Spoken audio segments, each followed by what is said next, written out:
할렐루야, 오늘도 좋은 날입니다. 욥기 32장에서 33장 말씀 묵상입니다. 오늘은 변장된 축복, 고난이라는 제목으로 말씀을 나누도록 하겠습니다. 지금까지 욥과 욥의 세 친구가 세 차례에 걸쳐 고난의 원인과 기원에 대해서 논쟁을 벌였습니다. 욥은 끊임없이 자신의 결백성과 무죄성을 주장했습니다. 반면 세 친구들의 주장은 끈질기게 단 한 가지 인과응보입니다. 욥, 너가 지금 고통을 받는 것은 너가 지은 범죄에 대한 죗값을 치르고 있을 뿐이다. 이들의 논쟁은 나란히 달리는 철도처럼 세 친구와 욥은 서로 만날 수 없는 양쪽 입장을 보여주고 있습니다. 이때 제4의 인물이 혜성처럼 등장하게 됩니다. 바로 엘리후라는 사람입니다. 그는 32장에서 37장까지 6장에 걸쳐 이야기를 시작합니다. 전후 문맥을 보면 욥이 욥의 세 친구와 세 차례에 걸친 논쟁이 진행되는 동안 엘리후는 현장에서 가만히 듣고 있었습니다. 그러다가 욥의 최종 발언이 끝난 다음에서야 자신의 말문을 열기 시작했습니다.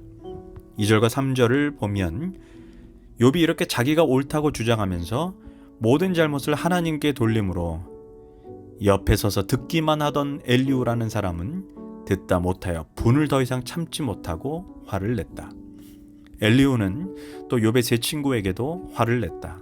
그 세 친구들은 욥을 정죄하려고만 했지 욥이 하는 말에 변변한 대답을 하지 못하였기 때문이다.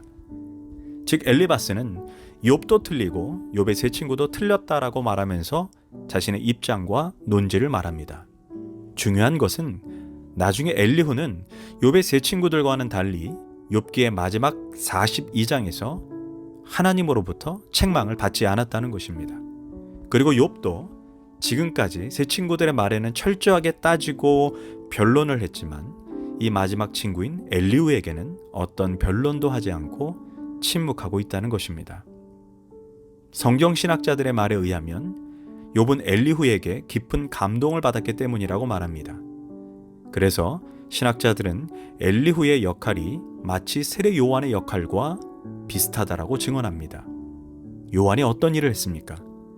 예수님이 오시기 전에 그 주님의 길을 예비했던 것처럼 엘리후도 하나님이 욥에게 찾아와서 말씀하시기 전에 욥의 마음을 미리 준비시키고 완충하는 역할을 했다라고 평가합니다.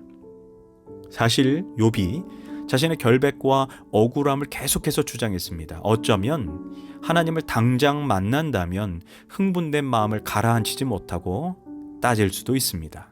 즉 마주보는 기차와 정면 충돌할 기세입니다. 그래서 엘리후의 역할은 욥과 친구들의 발언에서 드러난 오류를 교정하여 그들의 마음을 잠잠하게 하고 하나님의 현현을, 하나님의 임재를 예비하는 다리 역할을 한다라고 신학자들은 말하고 있습니다. 사실 이전까지 욥과 욥의 세 친구들은 고난의 이유, 고난의 기원, 왜 고난이 찾아왔는가에만 집중했습니다. 그러나 엘리후는 방향을 전환시켜 하나님께서 고통을 통해서 이루고자 하시는 목적과 섭리가 있다는 것입니다. 단지 죄의 대가로만 고난을 당하는 것이 아니라는 것입니다. 그 고난을 통해서 하나님께서 우리에게 하시고자 하는 말씀이 있고 그 고통을 통해 나를 만들어 가시고 성장시킨다는 것입니다. 그래서 로마서의 말씀처럼 결국 합력하여 선을 이루어 가시기 위해서 우리의 인생에 고난이라는 그러한 목적을 우리에게 베푼다라는 것입니다. 이를 창조적 고난, 섭리적 고난이라고 말할 수 있습니다. 즉 과거에 집착해서 고난의 이유를 캐내는 것은 아무 소용이 없다는 것입니다. 지나간 기차를 보면서 내가 왜 못 탔을까 백날 후회하는 것은 아무 소용이 없습니다. 그래서 시각을 과거에서 미래로 넘어가게 합니다. 즉 고난을 통해 하나님의 뜻, 하나님의 목적을 묻는 것이 지혜로운 태도라는 것입니다. 엄밀히 말해 예수님 시대의 수많은 병자들이 바로 그 질병 때문에 예수님을 만나고 영혼과 육신의 구원을 받지 않았습니까? 그들의 인생에 질병의 고통이 없었다면 어떻게 예수님을 만날 수 있었겠습니까? 이 부분이 엘리후가 말하는 지점입니다. 하나님은 좋은 일을 통해서만 역사하시지 않으시고 나쁜 일을 통해서도 충분히 역사하신다는 것입니다.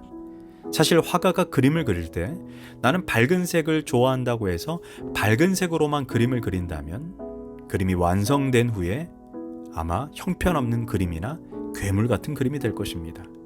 때때로 내가 원하지 않는 어두운 색을 사용해야 할 때가 있습니다. 그때는 그 어두운 색깔을 왜 써야 하는 이유를 모를 수도 있습니다. 그러나 그림이 완성되고 나면 그 어두운 색이 밝은 색과 조화를 이루어서 아름다운 걸작품이 되는 것입니다. 즉 하나님을 사랑하는 자, 곧 그 뜻대로 부르심을 받은 자는 모든 것이 합력하여 선을 이룬다는 것을 우리에게 알게 해준다라는 것입니다. 사실 인간이라는 존재는 모든 일에 순조롭고 형통할 때는 하나님의 음성을 잘 기울이지 않습니다. 그러나 고통의 시간이 다가올 때 우리의 마음이 가난해지고 하나님의 음성을 사모하게 됩니다. 그래서 C.S. 루이스는 고난은 하나님의 확성기라고 말했던 것입니다. 또한 히브리어로 광야라는 단어와 하나님이 말씀하시다라는 단어의 어원이 동일하게 다바르입니다. 즉 히브리인들은 광야의 시기가, 고난의 시기가, 아픔의 시기가 하나님의 음성을 친밀하게 들을 수 있는 시간이라고 그들은 생각했습니다. 실제로 이스라엘은 광야의 기간이 가장 고통스러운 기간이었지만 또 한편 하나님의 음성을 가장 생생하게 들었던 시간이기도 했습니다. 하나님은 광야 기간에 홍해가 갈라지는 기적을 통해서 이스라엘 백성에게 말씀하셨고 만나와 메추라기로 반석에서 물이 샘솟게 하시는 초자연적인 일을 통해 이스라엘 백성에게 말씀하셨습니다. 그뿐입니까? 낮에는 구름 기둥, 밤에는 불 기둥으로 나 따라와 하고 말씀하셨던 것입니다. 하지만 이스라엘 백성들이 광야를 통과하고 가나안 땅에 도착하고 나서 그들은 풍족한 삶을 살기 시작했고 더 이상 그들은 하나님의 음성을 듣지 못했다라고 성경은 말합니다. 우리 인생도 그렇지 않습니까? 하는 일마다 승승장구하고 손대는 것마다 술술 잘 풀리는데 왜 굳이 하나님을 찾을 필요가 있겠습니까? 만약 찾는다 해도 아마 우리의 마음은 간절하지 않을 것입니다. 반면 내 힘으로 해결할 수 없는 문제가 찾아왔을 때 비로소 우리는 하나님 앞에 납작 엎드려 기도합니다.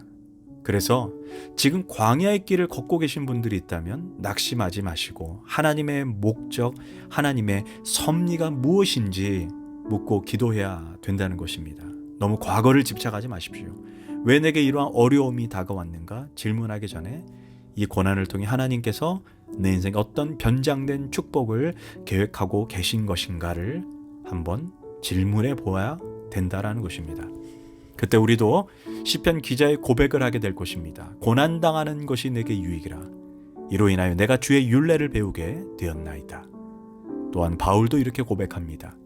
생각하건대 현재의 고난은 장차 우리에게 나타날 영광과 좋게 비교될 수 없도다. 기도하겠습니다. 하나님, 광야의 길을 걸을 때 그 길이 내 인생의 축복의 서막임을 기대할 수 있는 마음을 주시고 끝까지 하나님을 어떠한 상황이든지 내가 이해되지 않는 상황 가운데서도 하나님을 절대적으로 신뢰할 수 있도록 내게 믿음과 용기를 주시옵소서. 감사드리며 예수님의 이름으로 기도합니다. 아멘.